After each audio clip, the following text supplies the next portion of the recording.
coming. This is the second in our series of studies, and actually I get to be one of the speakers today. The topic today is the topic of the common good, and this time I'd like to call Dr. Brennan to come up and introduce them. Dr. Brennan. Thank you, Steve. Those of you who came to the first session, I'm just going to repeat a bit about the origins of this series and why I'm so grateful to the Institute and to you all. This is about as large a group as attended the first session for participating in this very important discussion, I think, for the university.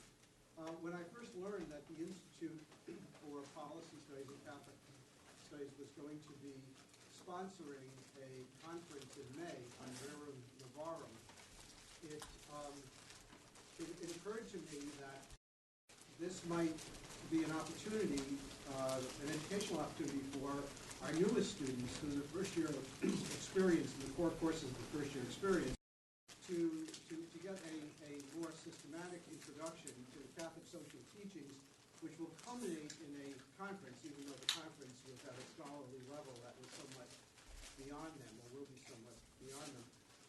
And late in the summer, the group that is involved with the first year experience, and Steve and Father Jude, got together and began to talk about how we might do this, and the conversation sort of led to the point where maybe a more appropriate audience would be ourselves in terms of coming together on this topic for a discussion on Catholic social teachings.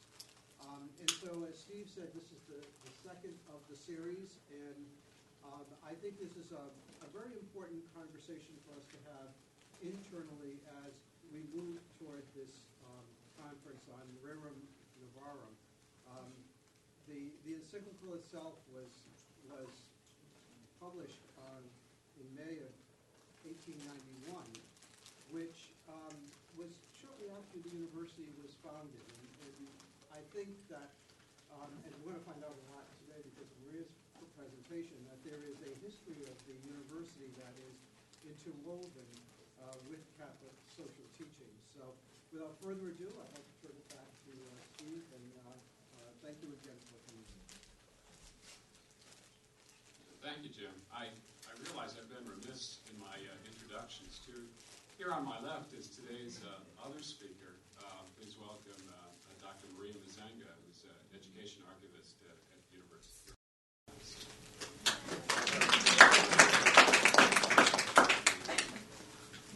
Our plan is to talk, I'll talk for about 20 minutes, and then Maria will talk for about 20 minutes, and then we're doing it. This isn't very much time to go through a topic as complicated and as important as this one, but we're doing it that way so that this can really be a bit of a faculty seminar, and we can talk about these things among ourselves. And looking around the room, I see several people in this room who probably know a lot more about the common good than I do. So I'm hoping that they all pitch in to fill in some of the gaps in the material that we're covering today. I think that the idea of the common good is perhaps the most difficult of the basic features of Catholic social thought for Americans to understand. As Americans, we tend to think of ourselves in a kind of a Hollywood fashion as rugged individuals, not so much taking our bearings from community. And we tend to think, as Americans generally, we think about politics from the perspective of our private rights rather than from the shared duties that we might owe. And I think that, too, all of us being the good capitalists we are, we also tend to understand our participation in social life and economic life more along the lines of competition than cooperation. And so for all of those reasons, since from the perspective of Catholic social thought and the idea of the common good, all of those things are a little bit troublesome. I think that it's no wonder that Americans have a hard time understanding what is a very basic part of Catholic social teaching. So I I thought that I'd begin with a bit of a contrast to give us a place to stand to think about this idea. I have a crazy uncle named Ernie. We all have crazy uncles named Ernie, I'm sure, or something like that. Back in the early '90s, he's actually not really my uncle. Technically, he's my cousin, but everybody in the family calls him uncle. It's one of those things. Back in the early '90s, I'm from Iowa. Back in the early '90s, my crazy uncle Ernie bought a farm, actually a farmhouse out in the middle of nowhere in Iowa, a long ways away from big cities, a long way away from any of the big cities in Iowa, like Des Moines or Waterloo or something like that. And he didn't buy the whole farm; he just bought the farmhouse because he was interested in just that territory itself. And he immediately began a construction project there. And so he built a tower next to the farmhouse, and he put heavy, thick plexiglass in the windows, and he began to put metal sheets in the walls, and he vastly expanded the basement. I haven't been there in years, and so I'm not quite sure what it looks like now, but he was a loyal NRA member, if you get the gist of all of this. And, my crazy uncle was convinced that that the social fabric was essentially, held together by pretty thin tissue. It was the state of Iowa's highway patrol, maybe, or, the cops in Des Moines, or something like that. But that's really what held the social fabric together. He was one of those people, who was absolutely sure that something was about to happen at one time. His conspiracy theories have gone off in all crazy directions over the years. At one time, it was that there would be a Soviet strike on the United States, and at another time, of course, there'd be, some, bizarre pandemic or whatever it is. At some point, he was convinced that the highway patrol in Iowa and the cops in Des Moines and so on and so forth would break down, and all of the riffraff from Waterloo and Omaha and places like that would stream toward his farm, and click, click, he was going to be ready for them when they arrived. His way of thinking about things, in other words, perceives humankind as essentially utterly selfish. Individuals who are all out for themselves, driven essentially by pretty basic passions. Obviously, even more than competitive, he sees the fundamental relationship between human beings as conflictual. Were this true, then of course the problem of civilization would be a tough one. And I teach political theory for a living, and I'm thinking about political theorists that have a similar conception to my crazy Uncle Ernie, that have solutions to this. So someone like Thomas Hobbes believes that we create an all-powerful monster of a state, an all-powerful Leviathan, whose monopoly of power was able to overawe all of the selfish passions of the individual. And so it was the power of the state that would hold these kinds of, that would allow my crazy Uncle Ernie to sleep at night. He wasn't too keen, by the way, on the power of the state. He had other ideas. John Locke, of course, offers another way of thinking about this. Locke suggests the way to handle this sort of thing is to create an overarching system of contracts. And that it's sure we're all motivated by self-interest, but contracts, to some extent mitigate the downsides of the competition as each of us pursue self-interest in the exercise of our individual rights. Bernard de Mandeville, one of my favorites, offers a kind of a market solution to this idea. Mandeville suggests that we allow each of us as individuals to compete with one another in the exercise of our selfish interests, all around the idea of our private rights, but that somehow the magic of that competition would automatically yield an order, and so you don't need Hobbes's all-powerful state to hold things together. Instead, the magic of competition creates its own order. People like John Stuart Mill apply that to the idea of the free market of ideas. Lots of folks, of course, apply that to politics, and I think that we all recognize that it's a basic feature of a good number of economic theories. But all of these ways of thinking are at some distance from Catholic social teaching's understanding,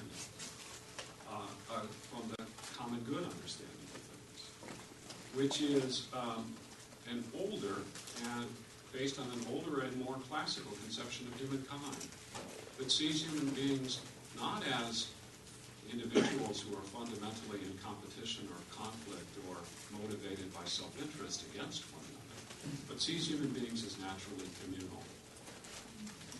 And it's an understanding of community that's different as well.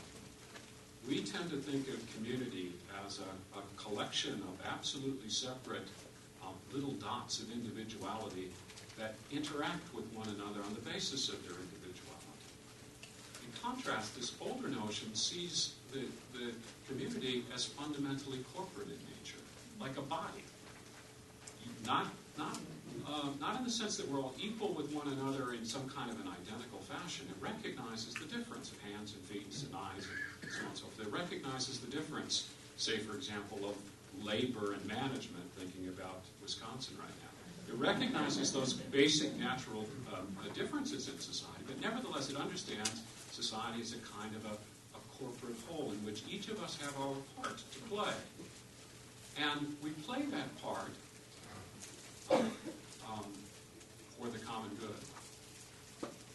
So we're not all individuals in this way of thinking, but instead we're part of a body, and that body is focused on the good of the whole.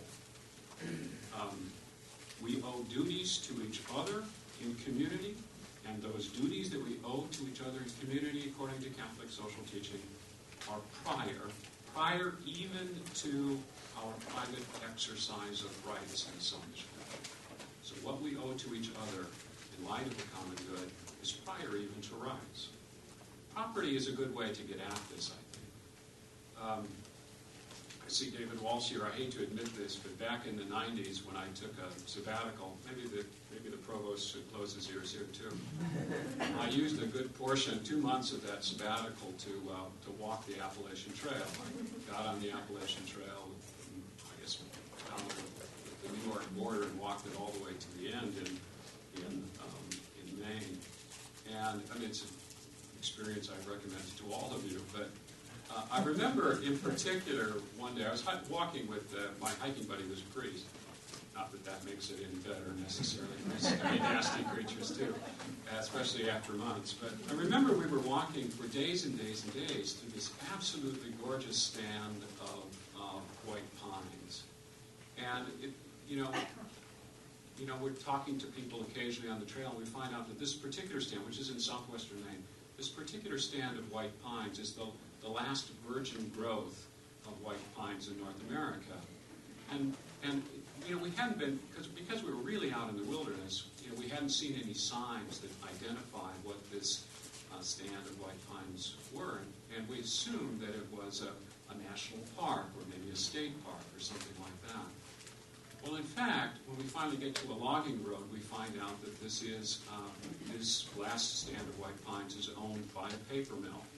So it's a paper mill that owned this particular stand of white pines. And from the way in which we normally think about property, and it's a way of thinking about property that's informed by people like John Locke, that see property as the creation of individuals through their labor. The way Americans normally think about property, it would be difficult to say that the rest of us have any stake, anything to say in regards to how that paper mill might use those white pines. They could be used in all sorts of fashions. They could obviously turn them into paper, which is what a paper mill does, or toothpicks, or you name it. There's very little at the level of property theory itself to give us leverage to think about other ways of using that property. I use this as an example to get at another quality of the common good, because from the perspective of the common good, property should properly be understood as a gift from God. That is, not something that is entirely mine to use as I wish, but something that has been given to me for His wishes. And in particular, the classic way of thinking about property in this regard sees property, yes, as something that's associated with with what we do with the labor that we create, and that our labor entitles us to have some say in the use of property, but that ultimately property is a gift that we hold in stewardship for divine purposes, in stewardship for the common good. I think that that particular example is one of the best ways to appreciate the difference between common good thinking and the way that we normally think about these kinds of things. Another example to conceive this, I think, is to think about the idea of law. Generally, we Americans understand law as either some kind of an external command that's placed on us by authority, or we think about law as a network of self-interested contracts that we've somehow worked up. But from the perspective of the common good, law is better understood as the harmonious order at work in the nature of things. In this case, in particular, the natural order of the community as a whole. Ultimately, this should be directed mutually, toward salvation. But here below, of course, it's directed toward the common good in a more imminent sense. Now, all of this, I'm conscious of time here, all of this, of course, sounds like pie-in-the-sky stuff, I'm sure. And that's usually the way these kinds of notions are treated when talked about maybe outside of normal Catholic circles. But there is a way, in closing, there is a way, I think, that we can approach this idea of the common good, that's a little bit less pie in the sky. And in fact, the way that I have in mind is one that's quite well rooted in scriptures, in the Gospels especially, and in the Acts. And what I have in mind here is the so-called, is not so-called, it is the idea of the preferential option for the poor. One way of measuring the common good, one way of thinking about what the common good means in some kind of actual sense, is to recognize that the measure of the common good is always to be taken from what is in the best interests for the least of those among us. And so that when we talk about the common good as what is good for the community as a whole, in light of salvation and in light of this world, the measure for that should be the quality of life, both spiritual and temporal, for those least among us. And so the measure for any public policy, then, is whether that public policy hurts or helps the condition of the poorest of the least among us. That's the immediate and shorthand measure of the common good. In closing, I wanted to bring your attention to what I think is the best available definition of the common good extant in the literature of the encyclicals. And this is from Gaudium et Spes, and it's been passed around. I think that it reveals pretty much everything that I've talked about, although, as I said, there's much more in regards to the common good that we could consider. So it's the first definition here. The common good is the sum of those conditions of social life which allow social groups and their individual members relatively thorough and ready access to their own fulfillment. This today takes on an increasingly universal complexion and consequently involves rights and duties with respect to the whole human race. Every social group must take into account the needs and legitimate aspirations of all other groups and even the general welfare of the entire human family. So, the common good. Thank you.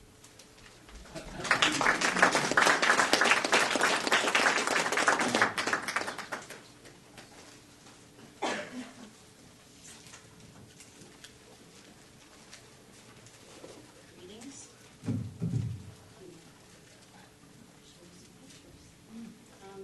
Thank you, Steve, and thank you to the Provost for inviting me here. And thank you for that thoughtful exposition on the common good. I'm going to be a little bit more focused on the university, very local and a little more concrete, as I was asked to do. I've been struck over the past few days at the Catholic responses to various anti-union efforts in states like Wisconsin, Ohio, and Indiana.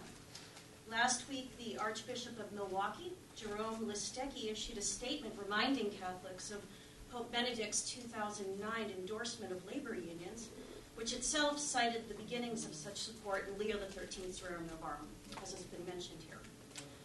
Catholic Scholars for Worker Justice, a group that actively seeks to influence labor legislation to benefit workers, issued a statement yesterday similar to the Archbishop's, noting that Leo's Rerum Novarum specifically endorses state protection of unions toward improving the lives of workers toward the greater good, noting that this position has been endorsed repeatedly by U.S. Catholics, including the bishops in the 1986 pastoral letter, specifically economic justice for all.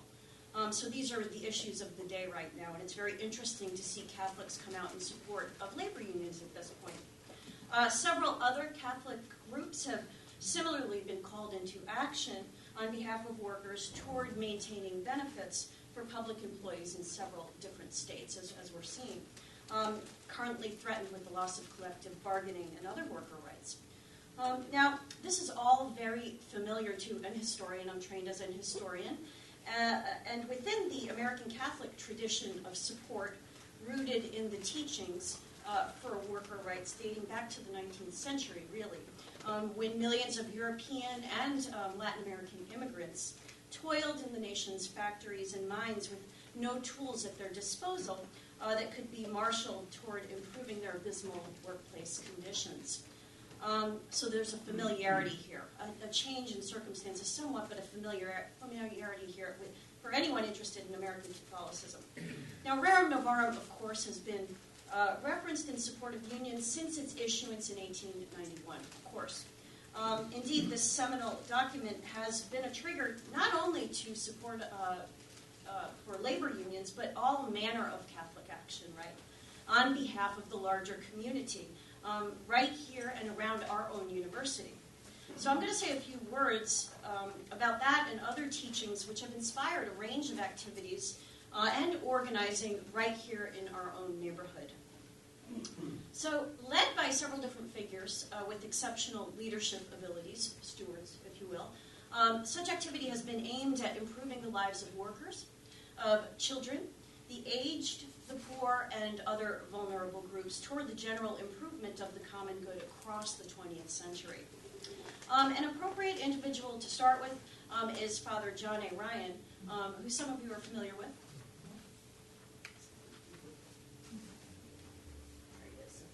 Father John A. Ryan. For those of you that aren't familiar, he received his PhD here in Sacred Theology in 1906 and subsequently taught in the School of Sacred Theology from 1915 to 1940. He was electrified by Rerum Novarum when he first read it. 3 years after it was issued. He had been busy as a junior in college and didn't get the chance to read it when it first came out in 1891. But when he read it, he was absolutely electrified. It became for him, as it would for many other Catholics in subsequent decades, a mandate for state action on behalf of the good of all. As he put it, quote, "The doctrine of state intervention, which I had come to accept, and which was sometimes denounced as socialistic, in those benighted days, I now read in a papal encyclical, Leo's teaching on the state seemed almost revolutionary. So understand this mandate that seemed to be presented to individuals like Ryan, that the state should support workers and the rights of others, the vulnerable others in society."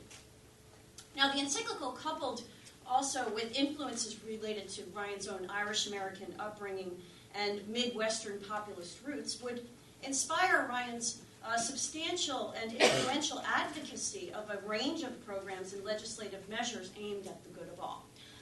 Specifically, a legal minimum wage, an 8-hour workday, protective legislation for women and children, municipal housing, and old age insurance, among other measures.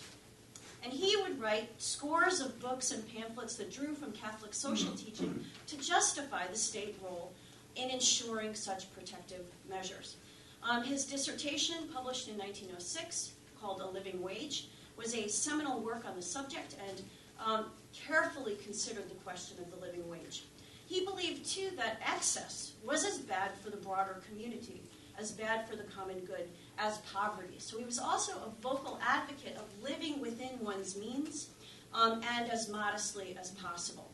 So he balanced out his advocacy of the living wage for the poorest. and the least well-paid, with the caution to live a modest life. So reflecting his interest in poverty issues, Ryan was also involved with the National Conference of Catholic Charities, founded in 1910 here at this university. And he edited their publication, the Catholic Charities Review, which advocated applying what we might call today best practices to charitable work conducted on a diocesan level. He wrote the first major statement by the bishops on the economy, the bishops' program for social reconstruction, and directed the fledgling social action department of the bishops' conference with able assistance from his fine director, a strategic and organizational thinker, Father Raymond McGowan. He also helped found the Catholic Association for International Peace. So he's very much a scholar, but he's not satisfied exclusively with abstract argument, and worked hard to turn his agenda items into concrete legislation, which he did. He assisted in the drafting of the minimum wage law of the state of Minnesota, and he worked to get a child labor amendment passed, which was unsuccessful, in fact. And many of the proposals that he made in the 1919 Bishops Program were found their way into New Deal legislation and in the New Deal state, including Social Security legislation and a range of measures to assist labor. In fact, that's why I put this. It's not a great picture, but in 1936, Ryan actually got himself into a lot of trouble by giving a speech by radio, which was intended to be in opposition to Father Charles Coughlin, who had been attacking FDR, Franklin Roosevelt. And so he gives this speech, and he actually gets himself in trouble with various authorities within the church. But Roosevelt loves him for it, so he invites him to give the benediction in the 1937 inauguration ceremony. And so I put this picture here to show sort of where his activism led him. John Ryan. So unlike many of his contemporaries, Ryan believed that Catholics should be influencing public policy toward improving the common good. Many Catholics, because of the anti-Catholicism of the period, were timid about doing such things, and he was not. And he exercised this leadership right from his post here on campus, from his room in Caldwell Hall, much of it. And there were, however, several others with a similar passion for shaping public policy toward the common good. Several CUA affiliates, moreover, were involved in the founding of the National Conference of Catholic Charities, which, as I just mentioned, was founded here in 1910. Now it's one of the largest social welfare associations in the nation.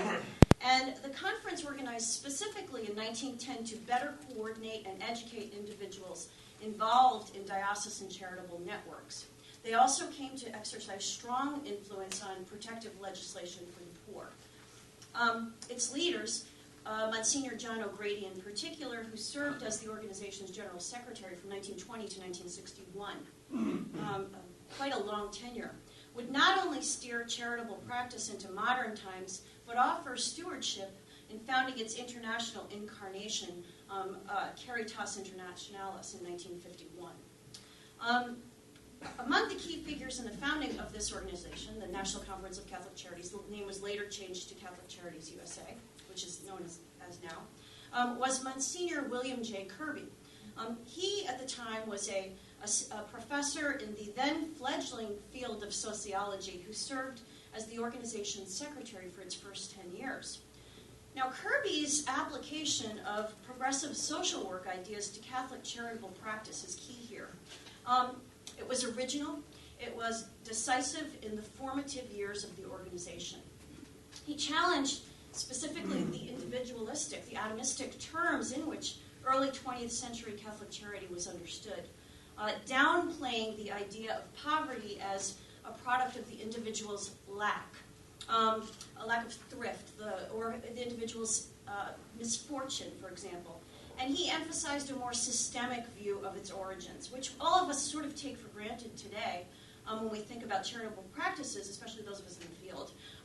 But at the time, people weren't thinking that way. So he really shaped the early National Catholic Charities movement to be focusing on more systemic problems in society that cause poverty. As he said, quote, "The Church's social work is directed more toward effects than toward causes, and toward personal action on the individual rather than on social forces, toward the spiritual more than the temporal, unquote. So he seeks to re-establish the position of the individual in the broader society and advocates using social remedies, again, to alleviate poverty. Again, there's the emphasis on the use of the state to help alleviate poverty as well as national organizational networks. He also embraced the general progressive reforms of the period to advocate for child labor laws, fair wages, and public health reforms, but connected all of these reforms to Catholic traditions specifically, again, right here from this campus. His successor, Monsignor O'Grady, who I've mentioned, was much more aggressive and strategic in his leadership of the same organization. He was a central figure in the professionalization of Catholic social workers. He promoted the establishment of the Catholic University School of Social Work, which itself has produced, of course, a fleet of professionals who've gone out into the world seeking to improve human welfare and the common good, and served as the first dean of that school from 1934 into 1938. O'Grady, moreover, more actively sought to exercise influence in the government. He was on Capitol Hill all of the time, actually. Here's O'Grady with Senator Robert Wagner discussing the housing legislation of the 1940s. So he's on Capitol Hill. He's advocating for housing reform. He's on a key advisory group that shapes the Social Security Act of 1935, of course, a cornerstone of the modern welfare state. And he and other professional Catholic charity workers were involved in the drafting and passage of the National Housing Act of 1949. So, with Vatican II's Gaudium et Spes, the Catholic responsibility to live out the Church's social teachings related to the poor and vulnerable would help spur the expansion and emphasis on Catholic charities generally to help make them into the institution that they are today. And I thought you'd appreciate this picture. This is a posing of Catholic charities workers here on campus where they held their centennial last year in the same location that the initial founders had posed on McMahon Steps. So that's a nice little contrast. And it shows that this interest in the common good and the interest in the poor is continuing and has a presence on our campus. So then to move on to the Social Action Department of the Bishops' Conference, which had influential figures from this campus operating within it. This was run by the Social Action Department, National Catholic Welfare Conference, which was the predecessor organization of the U.S. Conference of Catholic Bishops, run by John Ryan from 1920 to 1945, and from 1954 to 1967 by Monsignor George Higgins. Also conduct a range of activities in our neighborhood toward improving the common good. This department formed the nucleus from which several major departments of the current USCCB spun out. The Social Action Department was given the task of promoting the social thought of the Church, to interpret, under the guidance of the bishops, the application of those teachings to key social questions of the world. And it operated both as a service department for lay organizations and as a central clearinghouse for disseminating Catholic thought in the field of social action to the press, to schools, to the religious, and to the laity. Now, the SAD at the time, reflecting the interest in workers and the prevailing emphasis on worker issues at that period, focused especially on industrial relations, international situations also, and on interracial problems especially into the 40s and 1950s, as well as considering questions of rural life and issues related to the spread of communism. In the 1920s, the Social Action Department sponsored lectures, published books, and conducted conferences in order to educate Americans in general, and Catholics in particular, about the papal teachings on social and economic matters. And one of the key figures in the Social Action Department is Lina Brissett. Now, Lina Brissett is, can you read this? Okay, just so you know. This is actually from a comic book. They did a series of panels in 1953 on the life of Lina Brissett. And as it says here, most people in the United States have never... You've seen it? Oh, you've seen it. Most people in the United States... It's actually online through our archives. Most people in the United States have never heard of Lina Brissett. She went about her work quietly and efficiently, putting Catholic principles into action and being the best citizen she could. This is, targeting youth in Catholic schools. So the Treasure Chest comic book did educate people on Lina Borsett. Who is she? She's recruited by the associate director of the Social Action Department from the Kansas Industrial Welfare Commission. She's a long-term advocate of minimum wage, maximum hour legislation. She helps write minimum wage legislation for Kansas, and she helps run the Catholic Conference on Industrial Problems, a key concern of the period, as I noted. Now, in 1921, she becomes the field secretary for this Conference of Industrial Problems, and her initiative shapes the goals and activities of the conferences for the next 3 decades until she retires in 1951. Now, as field secretary, this is a woman that went out into the field and spread the teachings related to the common good in the church, Rerum Novarum, Quadragesimo Anno, out in the field. So she organizes regional conferences. She promotes the study and discussion of these social and economic problems faced by industrial workers. And she's involved in a range of other activities, too. She, in the 1920s, publishes a study of the plight of Mexican workers in the U.S. when no one else was paying attention to that subject.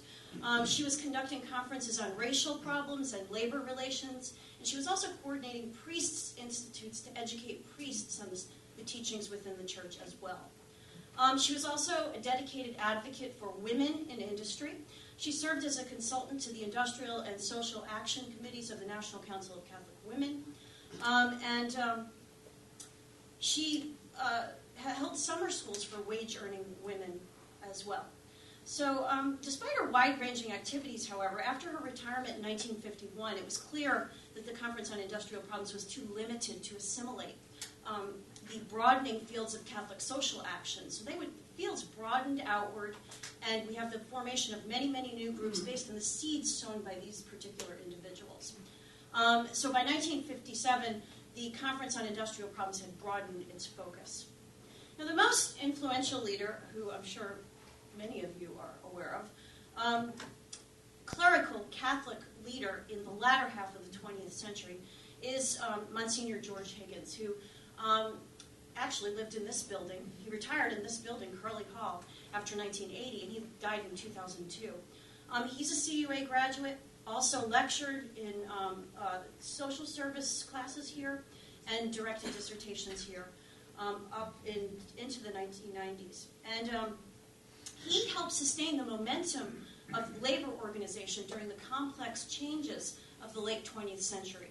So he moved into a much more complex structure of labor organizing and in understanding industrial problems, the rise of the post-industrial state, and interpreted the teachings for even yet another generation here.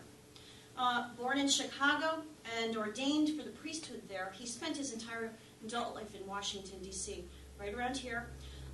Received his PhD in economics from CUA, where he was greatly inspired by individuals I don't have time to talk about. Francis Haas, the Dean of CUA's National Catholic Schools of Social Service, served on several New Deal agencies, including the Fair Employment Practices Commission and Raymond McGowan. And in his work with the Bishops' Conference, he also authored The Yardstick, which some of you may be familiar with, a weekly commentary on economics, labor, and social problems. He was the moving force in the church's support for Cesar Chavez. This is him with some miners in Harlan County in a famous miners' strike that took place in the 1970s. He went up there and stood with them. He's more famously, perhaps, known for his work with Cesar Chavez. Here he is standing behind him in the United Farm Workers. And he was influential in getting the Bishops' Conference to put their support behind the United Farm Workers movement out west. And as a result, he is influential in getting the California Agricultural Labor Relations Adjustment Act passed in June of 1975, which guarantees farm workers the right to determine by secret ballot which union, if any, they want to represent them. So, George Higgins. So, what we see here in this very brief discussion, I wish I could go into more of the figures here that were influential in spreading notions of the common good and practicing notions of the common good, are some of the seeds for Catholic action being both interpreted and sown right here from our own institution and right here in our own neighborhood. Thank you.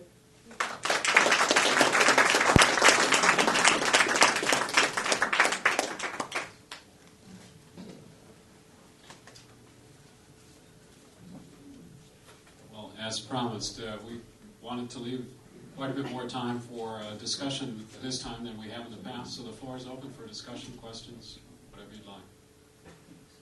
David Walsh?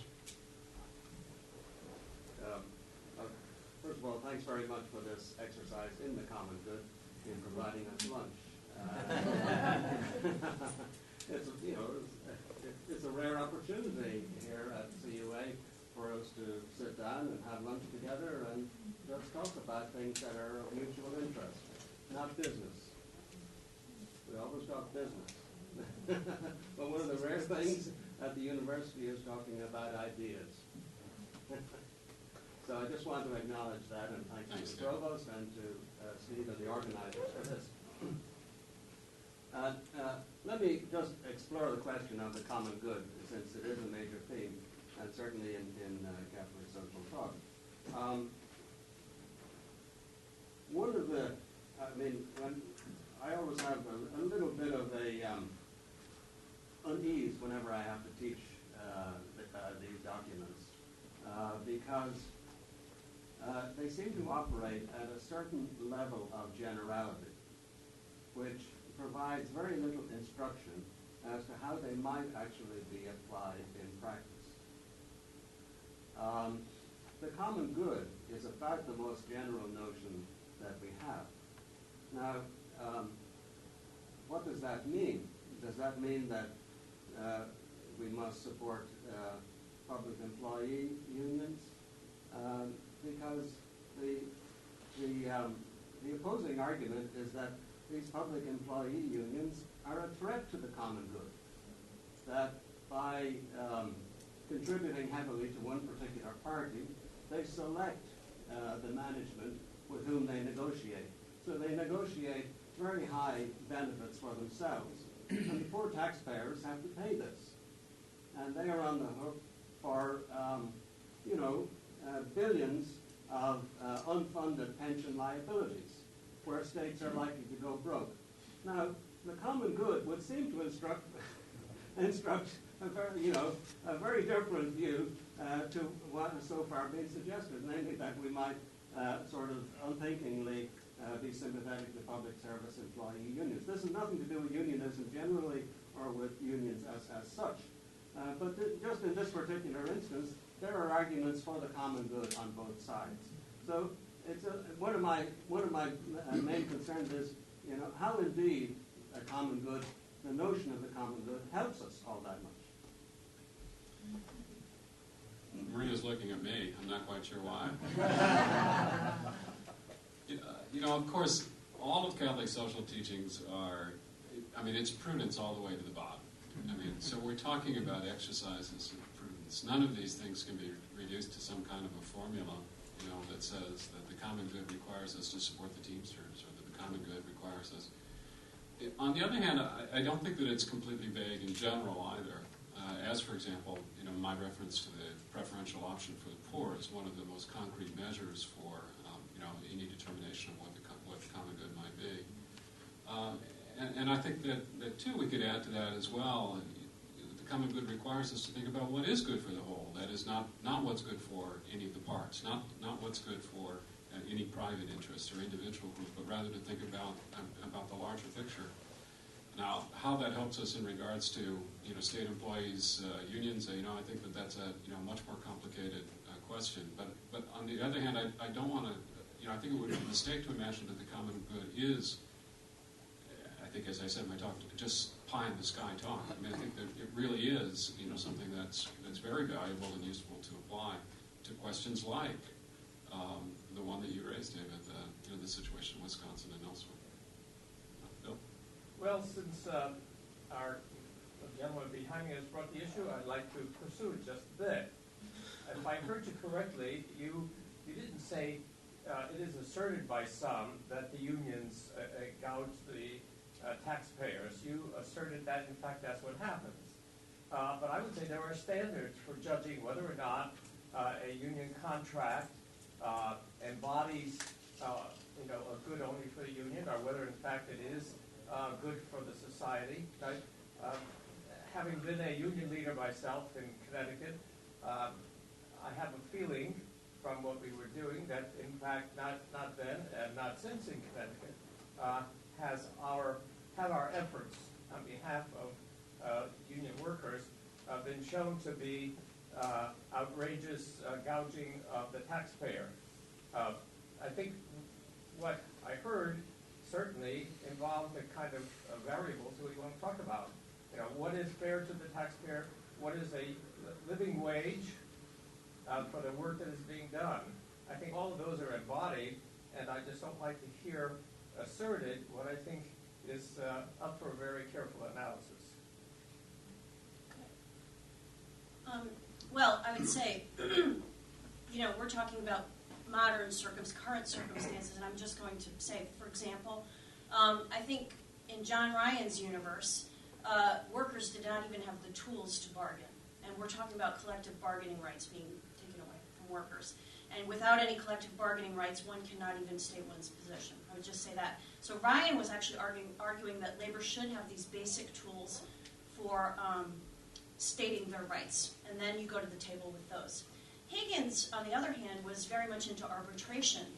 And I think what you're getting at also is the need for arbitration and to understand the complexity of unions and to have good arbitrators and good mediators able to put two sides, put both sides out. Because you're right, the common good could be interpreted in both ways. So I would emphasize the importance of arbitration and mediation as opposed to removal of the tools one would have to collectively bargain to begin with. Andrew, you? It's more of a comment than a question, but I came into this talk thinking that the common good, that there's some natural understanding of the common good, but hearing some of these debates and listening to the back and forth about the unions, I'm wondering how much the common good is actually a construction, a social construction, because we all have different lenses that we're looking at the common good. So the unions believe that the common good is to allow them to bargain collectively, to give them fair wages. The governor of Wisconsin believes that the common good is doing something that can help decrease the state's budget. So each individual has their own lens that they're looking. They have different lenses where they look at the common good, and so I'm wondering to what extent is the common good natural as opposed to it being a construction. Obviously, from the perspective of Catholic social teachings, it's a natural and not a social construction, and therefore it's not infinitely fungible. So the common good isn't what any individual imagines it to be. In fact, it's ontological in some sense. I mean, it's a real thing. The difficulty, of course, is come up in these questions is how, in fact, do we measure it? How do we know, that a particular, policy that's working its way through Congress is in keeping with the common good or not?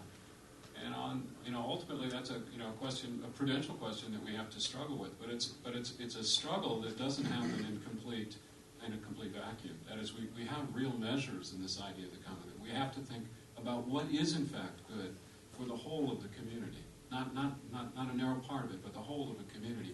And one of the handiest measures for that, we're told over and over again, is this preferential option for the poor. What does a given public policy mean for the quality of life for the poorest among us? And that really does work to a certain extent as a measure, so that when we look at something we've got, it doesn't get us down into the weeds to sort out, one word or another word in a particular piece of policy or legislation. But it does give us something more than just kind of infinite perspectives on this. I mean, there really is something more tangible than that.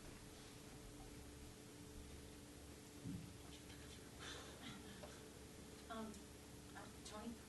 I think, too, it's important to realize that in the Bishop's economic pastoral, and I think in Gaudium it says as well, an important ingredient of the common good is participation. I mean, what's going on in Wisconsin is not merely about money. It's about power. It is about participation. And that has to be, considered in this whole discussion.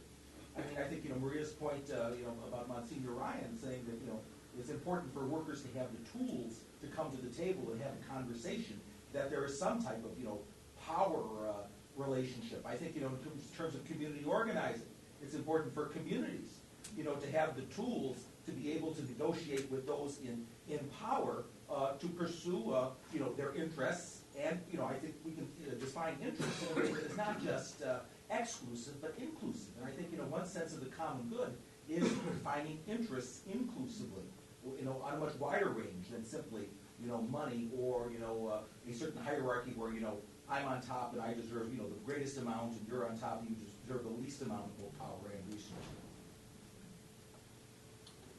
Nora in the back. Well, funnily enough, in teaching in an honors class today, Marx and Rerum Novarum, so I'm holding them in my hand. I was reading them before I walked in here. Marx and the same class. Sorry, I missed that. Which make for interesting bedfellows. And what's funny, of course, when you read it is that in the encyclical on capital and labor, they really anticipate at least some of these issues. So that, well, on the one hand, the bulk of the focus is on the need for workers that do an earnest and full day's labor, that they have enough to sustain themselves. The encyclical also indicates quite clearly the worker really has to work, and that there needs to be morality and justice on both parts.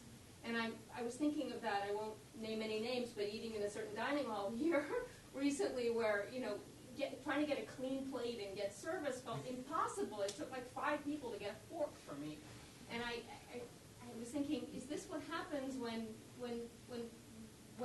you have a secure position, whether or not you really work? And it actually made me think then about labor unions, and having grown up in a family that historically were activists for labor, to be honest. So it cuts multiple ways, and the encyclical makes that clear, that it's that it's a moral issue that everyone has to be responsible in, and not just one way or another.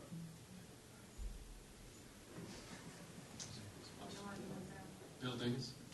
Yeah, this is for me a kind of a foundational issue, and that is that, and kind of taking on the council's reading the signs of the times, that if we recognize that we are in a sense transitioning into an ecological age, that human beings cannot continue to live as though they are ecologically segregated from their environment, recognizing that we live in a world that is an interdependent whole, not only in relationship to human beings and our relationships with one another, but other kind, our environment, and so forth. What are the possibilities of this notion of the common good in that regard? Or is this a concept, is this an idea that we keep singularly focused on the human community and how this plays out in human social relationships? You see what I'm getting at? In other words, what happens when we start to, or can we start to push this, in a sense, further than the bonds of the human community? Again, recognizing the world in which we're living and what's happening in this world. Right. Well, you already, perhaps this is a rhetorical question, Bill. I think that we're all familiar with the insistence on encyclical after encyclical on stewardship of the environment as part, in fact, of understanding this idea of the common good. So just as in my little talk, I talked about stewardship as it relates to property, so that I'm not allowed to do with my property what is just narrowly in my interest, but that I hold it as a steward for the common good and ultimately as a gift from God, and have those sorts of responsibilities associated with it.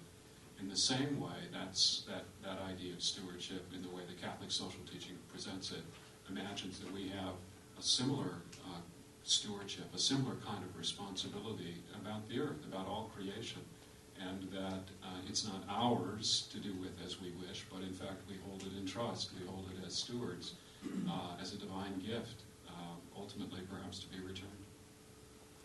And not to be like overly simplistic, but I mean, I think what you're seeing is all sorts of Catholic organizing on behalf of the environment, right? And the expansion of the interpretations of the teachings to apply to, for example, animal rights and environmental rights, to see that whole becoming larger. I mean, just to put a very practical spin on it, people are organizing and doing work and of trying to affect legislation as Catholics and using the teachings to support that. But to me, that is an issue, whether this is, I don't know, theologically, morally, philosophically possible to do this, or whether or not the whole rhetoric of social teachings, the common good, is ipso facto in relationship to the human community. Father Solms? I want to respond to your question. I think it's very literally theologically, morally, and socially possible in Catholic teaching. The environment is literally a common good of the human race. It is our commons.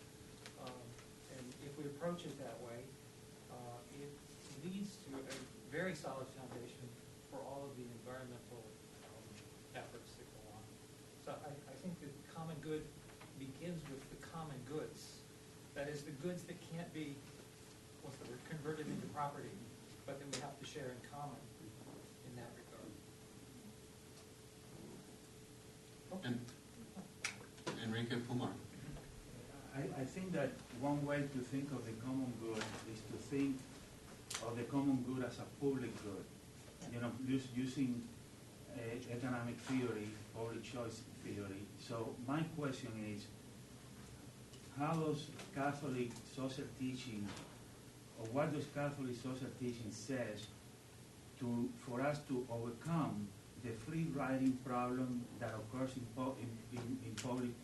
public good, and also the logic of collective action?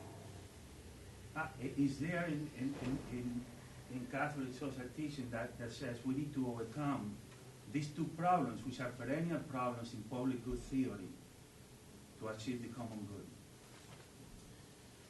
Well, I again want to say that not present myself as an ultimate expert on these things, Enrique. But if you take a look at the handout that I passed around from Gaudium et Spes, one of the things that you'll notice is that the common good isn't, in fact, just a public good. It is also an individual good, individual goods for each. And so the common good is about the completion, not just of the community, but of all of the parts of the community, including the individuals within the community. And, it seems to me that there, in the focus on the completion of the individual's ultimate end in salvation and so on and so forth, that you've got, something of a theoretical edge that you can bring to the free rider problem that you're addressing. But, I don't want to go too deeply into that detail. As I say, I'm not really an expert in this area. Andrew Bell. Steve, I think your point about private property helps with that as well. You didn't use the actual phrase, but Catholic social teaching talks about the universal destination of created good. Yeah. The idea that all of creation is for the good of all, without excluding anybody. But the way that the universal destination of goods is supposed to be achieved in this fallen world is through the institution of private property. And what that does is it gives you the direction for how one should own one's private property. So I own it for the good of all. First, those closest to me, my family, and so on, but then for the good of all. And so I think that those two constructs give us at least an example for how you handle Enrique's question. There's this delicate nuance about how we're serving all, but there's a recognition of kind of individual responsibility in doing that. That's good. I think that's really sharp. I agree. Yeah, Steve. Steve, what do you make of the danger that I always think of when something like a private social teaching or social action agendas are taken into the public sphere? That that the more the public, as sort of classically construed, is asked to or expected to take over the care and feeding of things hitherto thought of as private, the more there is a potential for resentment towards the public sphere as overstepping its grounds and its sort of legitimate boundaries and getting involved in things that most people think that governments especially shouldn't be. And in so doing, the resentment that is engendered ends up damaging the kind of public as a as a public sphere, as a place of communication and exchange, the very place where we would have to work out a kind of accommodation between the differing views of the common good that Andrew was talking about. You know, I'm obviously thinking of the Tea Party, but we do think about that. Yeah. So I just wonder what you or anyone has to say about that. I was thinking, it seems like I'm hogging the mic. Maybe I should ask Maria. Sure, but you know, one of the things that Father Sullins, I think, pointed out so well in his talk the last time we were together was that each of these ideas, each of these aspects of Catholic social teachings aren't really to be taken independently of each other. That is, that these things are all part of a common fabric. They all support one another. And it seems to me that the principle of subsidiarity that Father Sullins and Andrew talked about last time, in fact, in many ways, you know, is the right place to look for, you know, for leverage or resources to address the concerns that you're talking about. But, you know, that said, let me see if Maria wants to add anything here.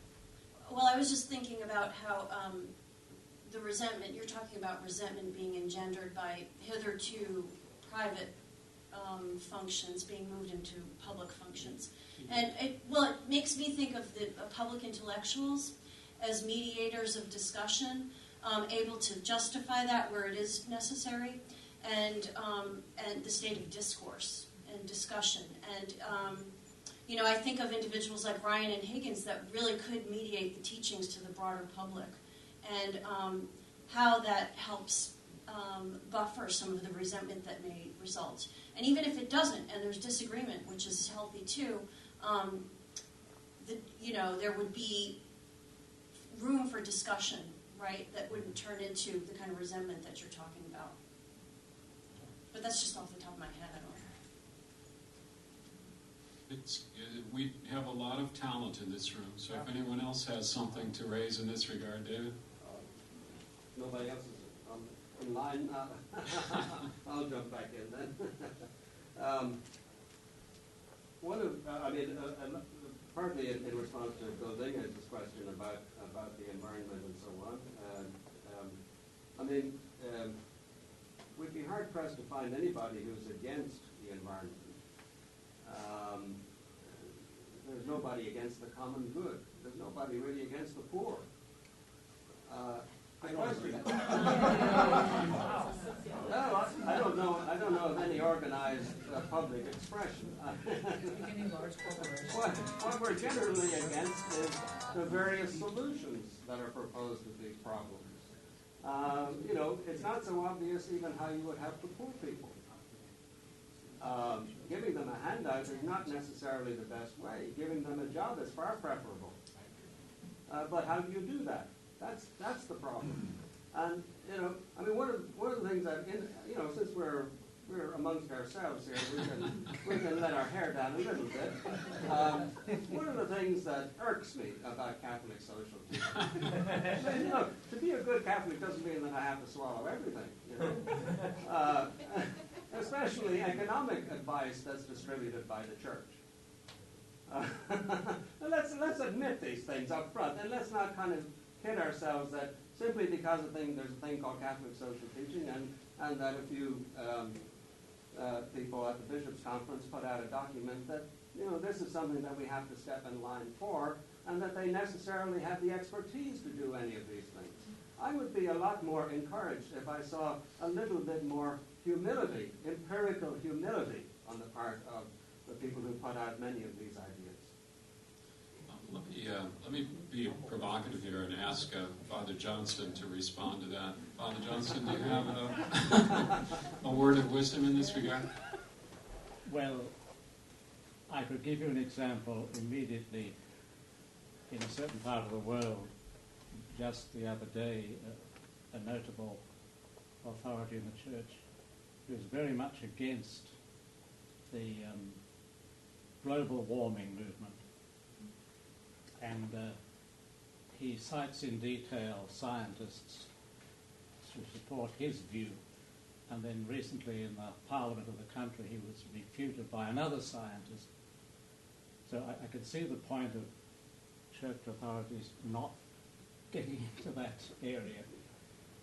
Where it's come up, particularly I remember when I was here before, when the US bishops put out their document on the war, that issue came up, and then even more so on the economic document. So I think you make an excellent point, but could they at least function as debating points? Maybe.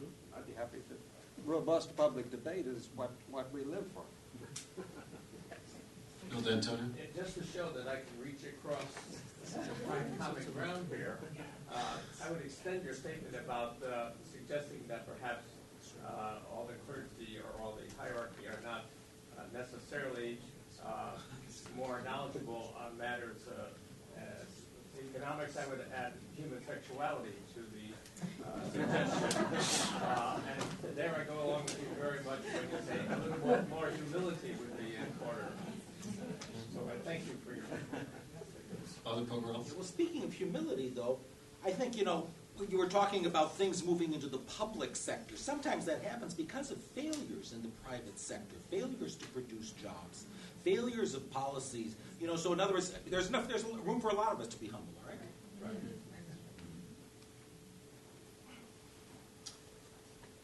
Well, noting the pause, I think we've reached our conclusion. Thank you all very much.